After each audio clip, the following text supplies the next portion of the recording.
Bonsoir chers téléspectateurs, bienvenue à ce journal sur la Radio Television Voice of the Cross. L'actualité cette semaine a été marquée par les avancées majeures dans l'implémentation du nouveau programme de l'église du quartier général. L'équipe de la RTVC est allée dans quelques assemblées cette semaine pour vivre le déroulement des enseignements. Dans l'actualité internationale, la vie de l'église suit son cours en Côte d'Ivoire malgré la crise sanitaire liée au Covid-19. Les églises de maison prospèrent, les mariages s'enchaînent et les familles connaissent le réveil. Davantage de détails tout de suite dans le développement.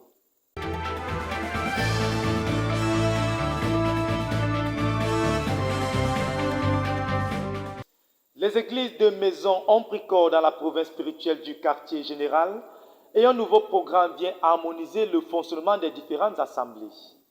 L'équipe de la RTVC vous amène vivre dans ce reportage les enseignements dans quelques assemblées de maisons visitées cette semaine. Suivons plutôt. À l'issue de la croisade de prière de 120 jours qui a lieu au quartier général de la CMC du jeudi 2 janvier au jeudi 30 avril 2020, l'église à la base a connu une reconfiguration et une réorganisation de son fonctionnement. Cette réorganisation de l'église du quartier général en assemblée de maison a été facilitée par la mise en place des cellules de prière lors de la survenue de la crise sanitaire due au coronavirus.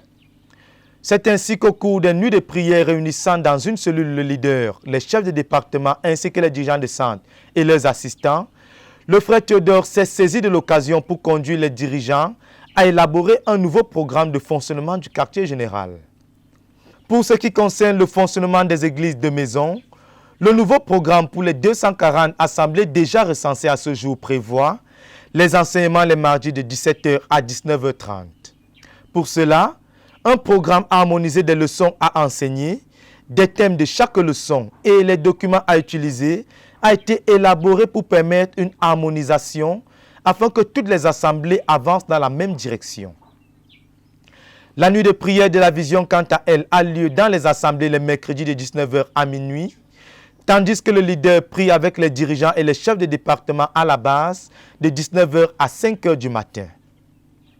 Les réunions d'adoration ont lieu les dimanches de 7h à 9h, la rupture du pain étant obligatoire. L'équipe de la Radio Television Voice of the Cross a fait le déplacement cette semaine dans quelques assemblées de maison pour suivre le déroulement de l'enseignement. Il est à noter que dans les différentes assemblées visitées, les enseignements les mardis de 17h à 19h30. Un autre fait majeur est que dans toutes les assemblées visitées, les saints étaient en train d'étudier le traité évangélique intitulé « Comment connaître Jésus » tel que le programme le prévoit, excepté dans l'assemblée du lycée bilingue dirigée par la sœur Madeleine K. qui, poussée par l'esprit, avait pris de l'avance en étudiant tous les traités évangéliques programmés dans leur cellule de prière pendant la croisade et avait amorcé avec la lecture du livre « L'amour et le pardon de Dieu » dont ils sont en train de poursuivre la lecture qu'ils comptent achever bientôt pour se mettre à jour avec la suite du programme du quartier général.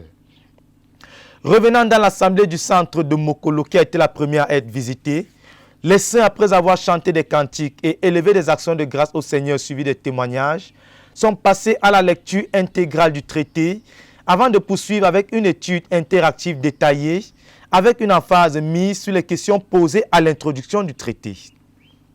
Toujours au quartier Mokolo, au lieu dit Carrière dans l'assemblée chez les Matons, les sœurs réunis, grands et petits, au nombre de 20, chacun son traité à la main, écoutez attentivement la présentation de l'auteur du traité en la personne du professeur Zacharias Tanefomom, à travers la lecture détaillée de sa biographie par la sœur Justine Maton, à partir du livre intitulé « De ses lèvres » sur la vie du frère Zach. C'est donc avec une connaissance de l'arrière-plan historique derrière ce traité que les saints ont amorcé avec la lecture.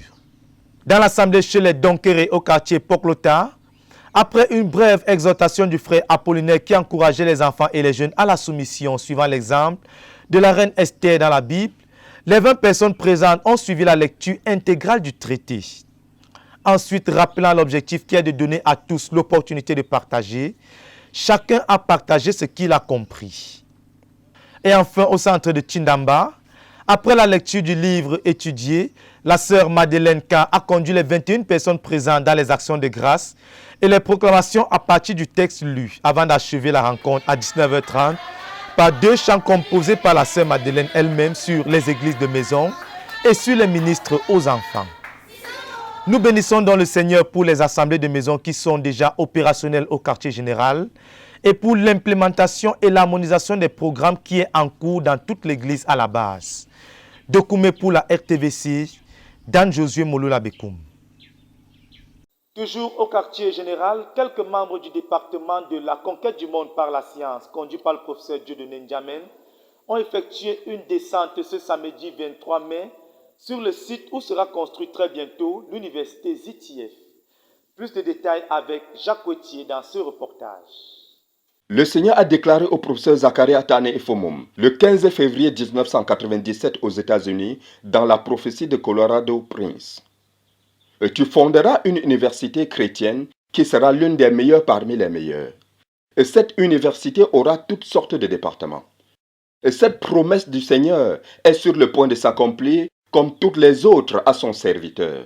Ce samedi 23 mai 2020, à l'occasion de la 3e journée mensuelle de prière pour la World Conquer Science, le professeur Dieudonné Ndiamène a amené son équipe de prière sur le tout premier site de l'université ZTF à Ndombi. 2 jours avant cette date, un engin avait été loué pour le débrayage des 2 kilomètres qui donne accès aux 16 hectares de terrain disponibles à partir de l'entrée de l'UMPJ. Sur place dans cette forêt ce samedi, le dirigeant a conduit ses soldats à faire des proclamations, ensuite à prier. Nous proclamons que dans cet espace immense, une université de renom, avec les départements, avec les facultés au standard international, dans cet espace que tu nous as donné, nous le proclamons, nous amenons cela à l'existence, Ils ont proclamé la victoire et la seigneurie de Jésus-Christ dans ce lieu. Ils ont proclamé que toutes les promesses de Dieu faites aux frères au sujet de l'université seront accomplies. Ensuite, ils ont élevé à Dieu quelques besoins urgents qui incluent les moyens financiers pour la location d'une niveleuse en vue de rendre la route praticable aux petites voitures et aux motos. Ils ont demandé à Dieu les moyens financiers pour construire rapidement un boucaro qui servira de lieu de prière le mois prochain.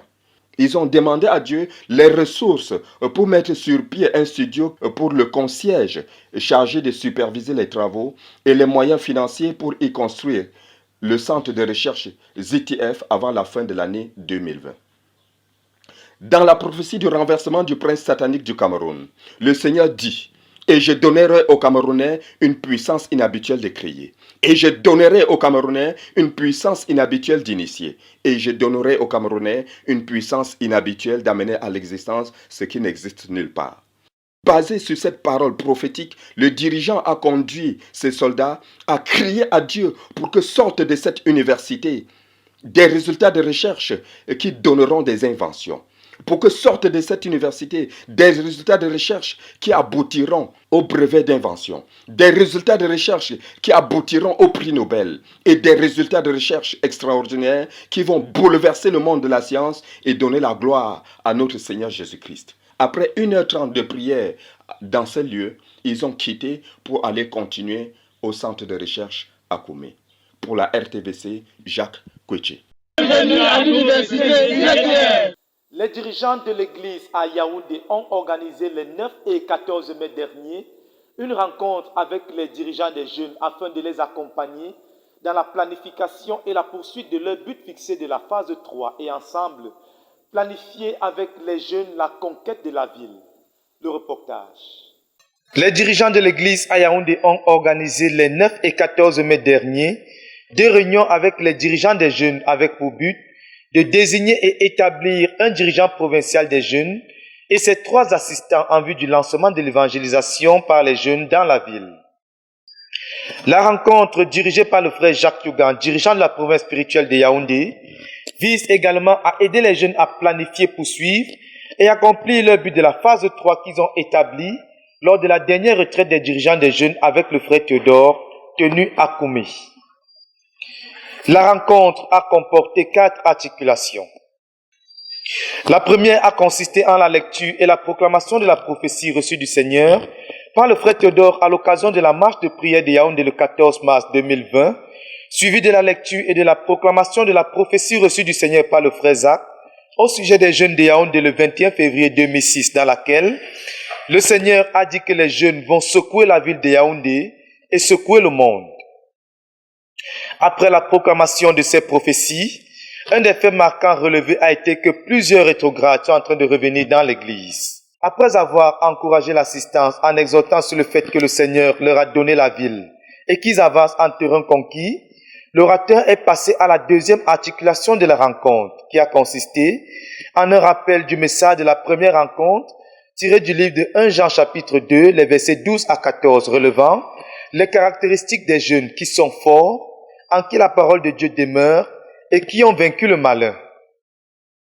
Dans la troisième articulation, l'orateur principal a dressé le profil d'un dirigeant des jeunes à partir des livres de Josué chapitre 3, versets 1 à 4, de 1 Samuel chapitre 10, versets 23 à 24, de 1 Samuel chapitre 17, versets 34 à 36, et du livre de 1 Chronique chapitre 29, versets 3 à 5.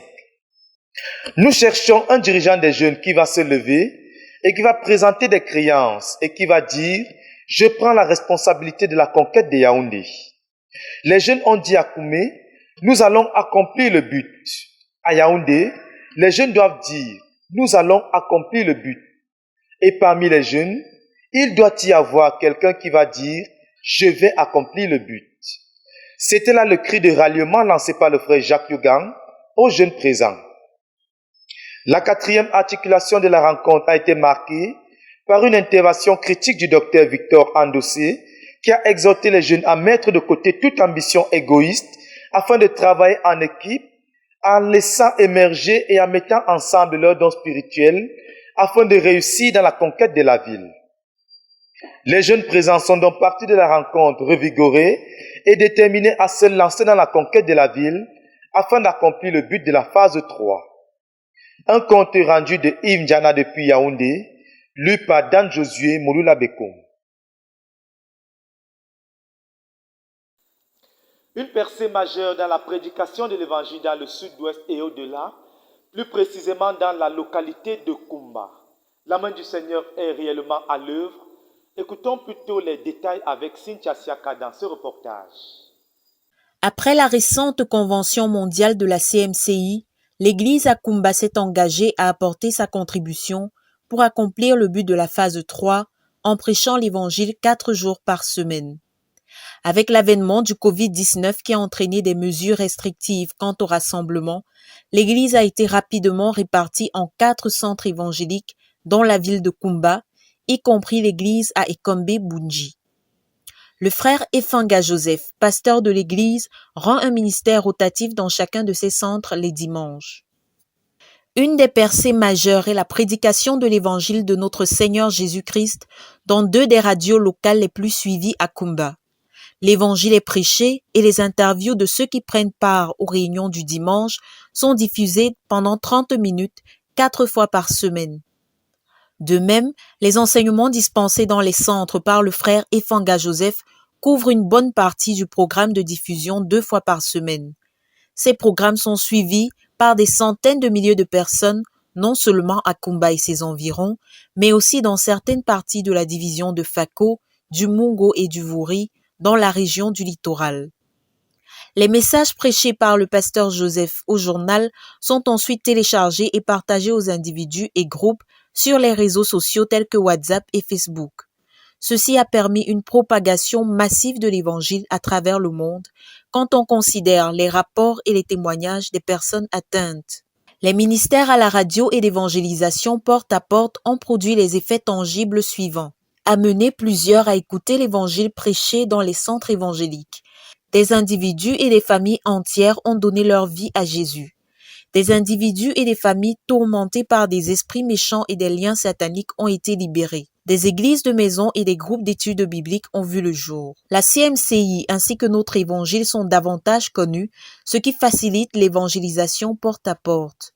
Le bilan enregistré est de 318 personnes qui se sont repenties et de 30 personnes guéries de maladies ou délivrées de liens démoniaques par l'imposition des mains. Le frère Efanga Joseph vient d'achever un jeûne complet de 21 jours, de même que quelques frères qui ont jeûné selon leur capacité. Le but étant de accompagner le message de l'évangile de sa puissance afin de soutenir l'œuvre en pleine expansion. De Koumé pour la RTVC, je suis Cynthia Siaka. Du côté de la Sanaga maritime, un cours extraordinaire de l'Université mondiale de prière et de jeûne a été organisé du 6 février au 14 mai 2020, soit au total 91 jours que les 22 étudiants conduits par la sœur Christine Bolega ont passé au pied du Seigneur. Un extrait de ce cours est présenté dans ce reportage par Yassine Bekolo. Dans la poursuite de ces activités annuelles, l'Université mondiale de la prière et du jeûne a organisé 5 sessions de formation sur son site principal à Ndumbi, au quartier général, situé à la périphérie de Betoa, dans la région de l'Est Cameroun. Il s'agit notamment de la session pour les ministres aux enfants qui a eu lieu en janvier 2020, la session pour les enfants en février 2020, la session pour les dirigeants en mars 2020, la session pour les missionnaires en avril 2020, et enfin, un cours spécial pour les jeunes et étudiants, toujours en avril 2020. Les campus annexes n'ont pas été en reste. Le campus annexe DDA particulièrement, dirigé par la sœur Marie-Christine Bolega, a organisé la 8e session des Nuits de prière école qui a commencé le 6 février 2020 et s'est achevée le 14 mai 2020, soit 91 jours de formation. 22 étudiants étaient inscrits, parmi eux, il y avait 3 venant de l'océan, 10 de l'église de Pouma, 2 de l'église de Dizangue, 1 étudiant de Mandjek, 1 de Mouanko et 5 de l'église d'Edea. Parmi les 22 étudiants, 16 sont allés au bout de leur formation. Les rencontres se faisaient tous les jeudis. Elles commençaient effectivement à 22h et s'achevaient parfois à 6h et 7h du matin. Cette session a été baptisée La vie en abondance par le pasteur Dagobert. Des prix ont été offerts à certains étudiants qui se sont distingués dans certains domaines tels que la lecture biblique, les rencontres dynamiques quotidiennes, dans la fréquentation des chambres de prière et les premiers dans l'assiduité aux rencontres.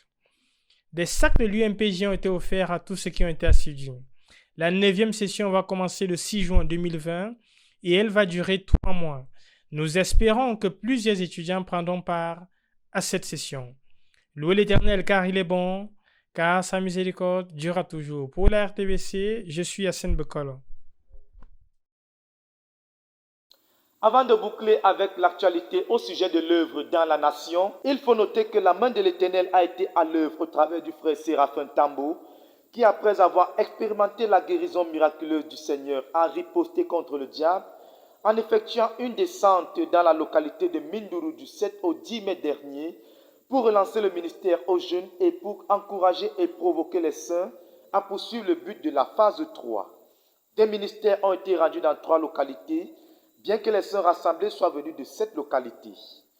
À l'issue des campagnes d'évangélisation organisées, 201 conversions ont été enregistrées, 4 assemblées implantées, 106 guérisons instantanées ont été enregistrées et plus de 29 baptêmes dans l'eau.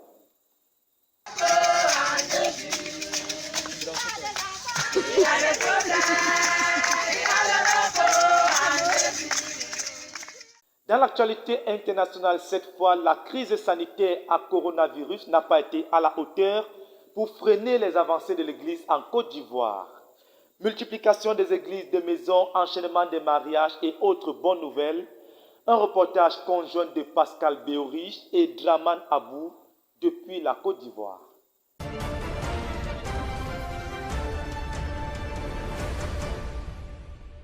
Tout comme les 213 nations atteintes par cette pandémie, la Côte d'Ivoire n'est pas épargnée. À la date du 22 mai, on enregistrait déjà 2341 cas confirmés pour 1146 guéris et 29 décès. Un bilan qui pouvait être pire si le gouvernement n'avait pas pris des mesures d'urgence dès les premiers jours. En guise d'historique, une réunion d'urgence du Conseil national de sécurité de l'État ivoirien se tient le 16 mars 2020 suite à la confirmation du premier cas de Covid-19 le 11 du même mois. Le gouvernement ivoirien annonce les premières mesures barrières contre la propagation du coronavirus. Entre autres, l'instauration d'un couvre-feu de 21h à 5h, l'imposition de la distanciation sociale d'1 mètre entre les individus, l'interdiction des rassemblements de plus de 50 personnes, la fermeture des lieux de rassemblement publics tels que les écoles et universités, les maquis, les boîtes de nuit, les hôtels et les restaurants. Des mesures qui mettent en ralenti la vie socio-économique de la nation. Et la vie religieuse n'est pas épargnée.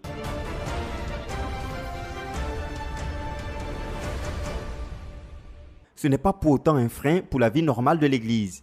Les saints de la CMCI Côte d'Ivoire ont l'avantage d'avoir toujours obéi au modèle biblique des assemblées dans les maisons et dans tous les lieux indépendamment des édifices religieux traditionnels.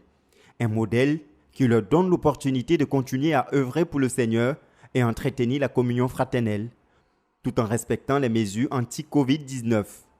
Les restrictions sociales causées par cette pandémie ont certes modifié les aspects apparents des réunions de l'Église, mais ils n'ont toutefois pas mis fin à la vie et au fonctionnement des assemblées.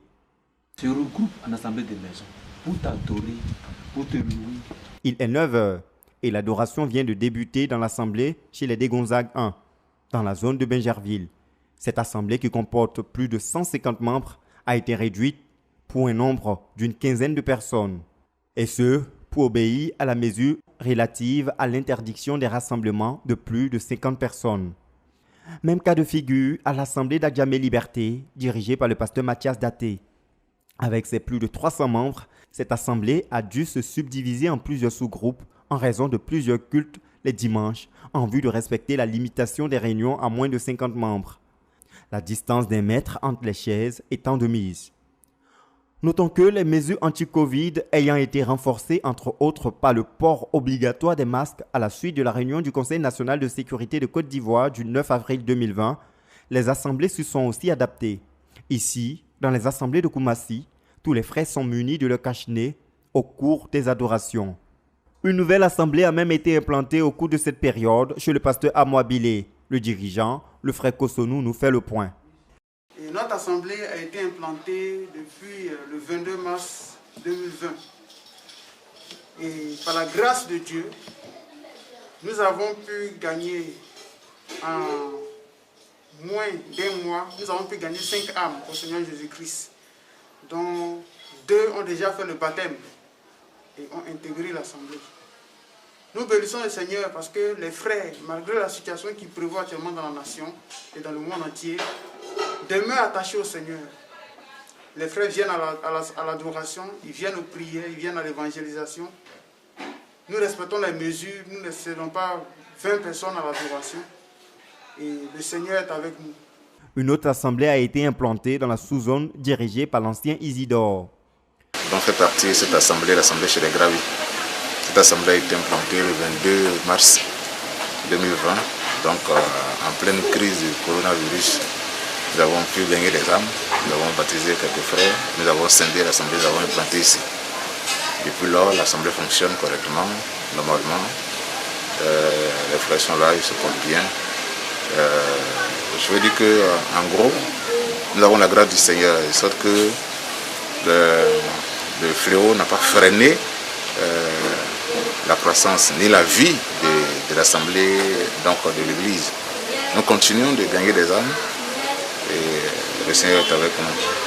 Les nouvelles sont donc bonnes, les réunions se tiennent, les âmes sont gagnées, les disciples sont bâtis, l'église est donc en marche. Et notons qu'en dehors des adorations du dimanche, toutes les autres réunions de l'église se tiennent dans le strict respect des mesures du gouvernement dans la lutte contre le Covid-19.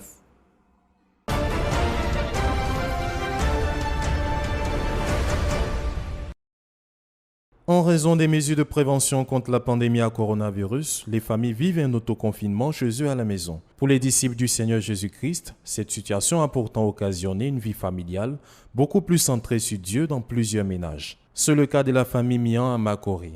Ici, le père de famille, Mian Jean-Claude, est le premier responsable spirituel de cette localité. Étant aussi enseignant, il ne peut donc aller au travail du fait de la fermeture des écoles qui était encore en vigueur. Pareil pour ses enfants qui sont tous des élèves. Alors la prière familiale, la lecture de la Bible sont accentuées et quotidiennement au rendez-vous.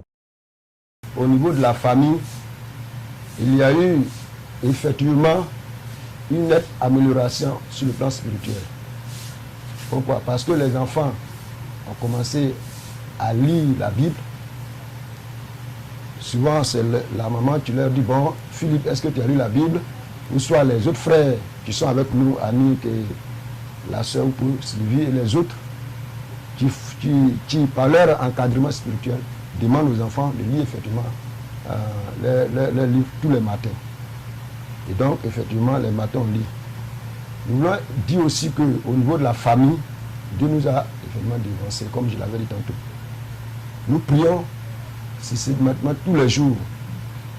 Il y a quelques jours que nous manquons, mais nous rattrapons souvent en nuit de prière, parce que tous les jeudis, nous avons la nuit de prière. Nous prions pour la protection du leader mondial, du pasteur ministre, des anciens de toute l'Église, tous les jeudis. Et tous les jours, nous avons prié ici à la maison pendant ce moment de confinement. Quant aux frères de la commune de Makori qu'ils dirigent, ils sont davantage encouragés à prier les uns pour les autres en tenant des rencontres dans le strict respect des mesures barrières, mesures fortement recommandées non seulement aux visiteurs mais aussi aux membres de sa famille. Quand les enfants sortent, parce que les enfants ne vont pas loin, juste là, ils doivent laver les mains. Si l'un d'entre eux doit être envoyé à la boulangerie, on leur donne des masques. Pareil pour tous les autres frères. Aucun frère ne rentre ici sans se laver les mains. Nous avons un seau qui est à la disposition des frères, rempli de savon liquide, bien entendu un peu de javel, et puis le papier lotus pour essuyer les mains. Donc quand les frères viennent, on leur fait laver les mains. Quand un frère doit sortir de la maison, ceux qui sont de la maison, je leur exige systématiquement de porter les masques. Il ne manque d'exprimer sa joie pour la solidarité fraternelle fortement pratiquée durant cette difficile période. La semaine dernière, nous avons distribué environ dans 20 familles, nous avons donné des kits alimentaires et un peu, nous avons aidé financièrement pour subvenir à leurs besoins. Nous avons fait ça la semaine dernière et les frères étaient vraiment heureux. Direction Port-Boué, chez l'Mbachi. Ici, l'autoconfinement a donné naissance à des challenges et défis spirituels. Le pasteur Mbachi Noé Brice, père de la famille et dirigeant principal de la zone spirituelle de Port-Boué, conduit toute sa maison dans un challenge de lecture de la Bible, encourageant les grands comme les petits à dépasser leurs limites habituelles. Une récompense étant prévue à la fin. Nous avons lancé plusieurs challenges au niveau de la famille. La lecture biblique en 3 jours de 100 chapitres, à la fin desquels je distribuais des petits cadeaux d'encouragement. La lecture biblique, après ce challenge, la lecture biblique de 300 chapitres en une semaine, à la suite desquels je distribuais aussi des petits cadeaux. Et depuis quelque temps, nous avons lancé le challenge de lire toute la Bible en un mois, c'est-à-dire en 30 jours. Nous avons évalué cela à environ 40 chapitres par jour. Au-delà de cela, chacun fait l'effort de chercher Dieu selon son programme, selon son organisation personnelle. En plus de la lecture biblique, le chef de famille veille ardemment à ce que les enfants étudient leur cours scolaire. Aussi, les enfants ont l'occasion de se divertir sainement avec les dessins animés bibliques. Il faut surtout noter que la prière familiale s'est beaucoup accentuée au cours de cette période, précise le pasteur Mbachi. Depuis le 24 mars, une croisade, si nous pouvons appeler ainsi, une rencontre de prière, est organisée à la maison de 18h à 20h. Donc chaque jour, pratiquement, la famille se retrouve pour prier de 18h à 20h. Ceci contribue à garder un certain dynamisme spirituel, une certaine vie spirituelle. Quant aux mesures barrières contre la Covid-19, il en est un modèle et il encourage les frères dans ce sens. J'encourage donc tous les frères qui m'écoutent à respecter scrupuleusement toutes les mesures édictées par l'État et sur lesquelles a insisté notre dirigeant, le pasteur Mendy Monifas. Si pour autant cette période est bien exploitée par les familles, le souhait de chacune d'elles est le retour à la normale, voire la disparition totale de cette pandémie.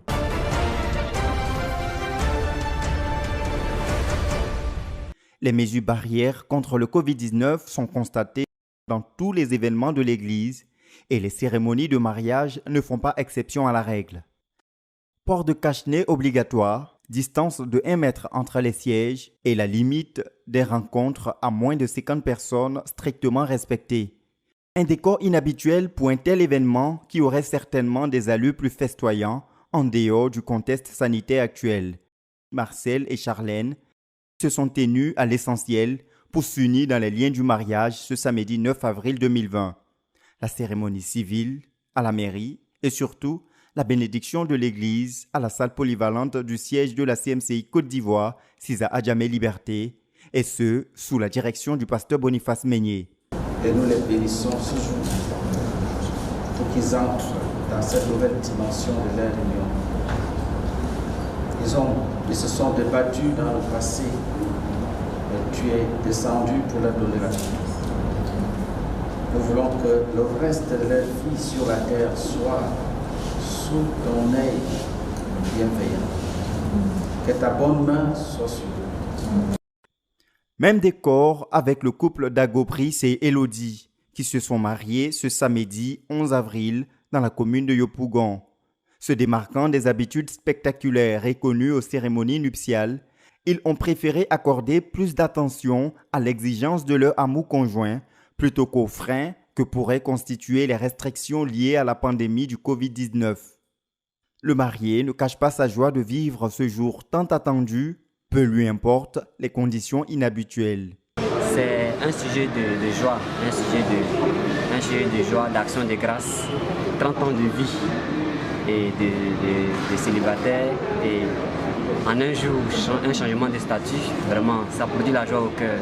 Mais l'aspect fondamental qui régit mon cœur, c'est le fait que le Seigneur ait associé à cet événement la grande pandémie que le monde entier connaît.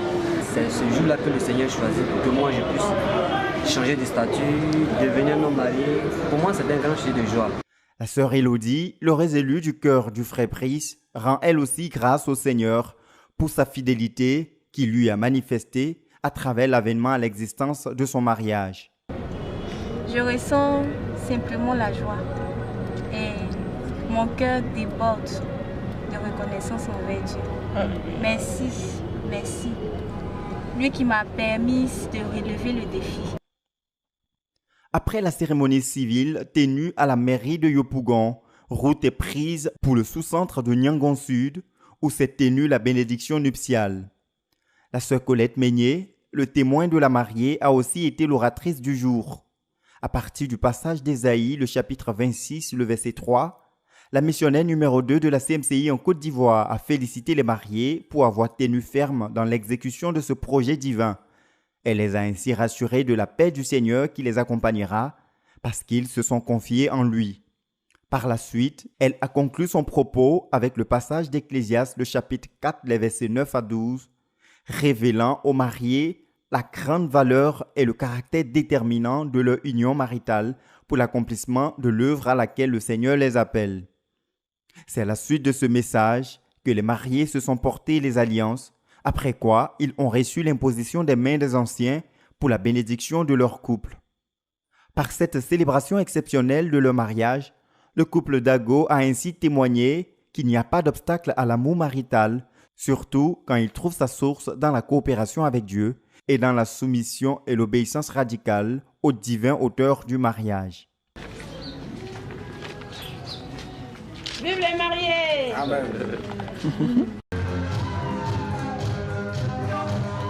Suivant le même élan, simplicité et sobriété au rendez-vous, le frère Yapo Ebenezer et la sœur Chantal Kwasi se sont mariés ce samedi 18 avril à la mairie d'Adjamé, suivi de la bénédiction au siège de la CMCI Côte d'Ivoire, précisément au bureau du pasteur Boniface Meigné.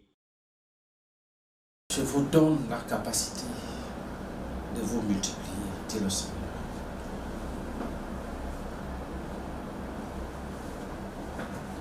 Je vous bénis avec la capacité de vous multiplier.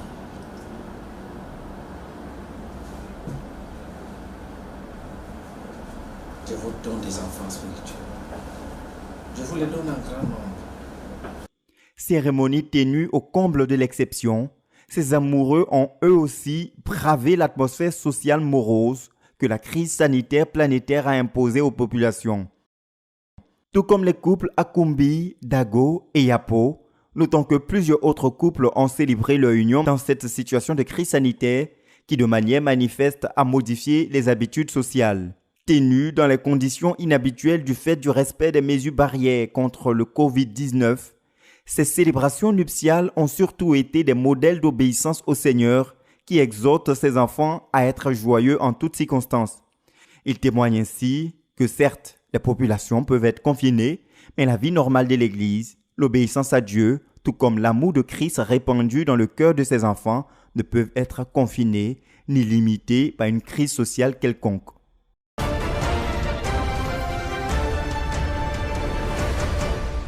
L'œuvre globale est donc en marche et les saints sont encouragés à se lever avec détermination, avec foi et avec le zèle de l'Éternel pour poursuivre et accomplir le but de la phase 3. C'est donc tout pour cette semaine, chers téléspectateurs. Rendez-vous la semaine prochaine pour une autre édition de l'actualité. Que Dieu vous bénisse.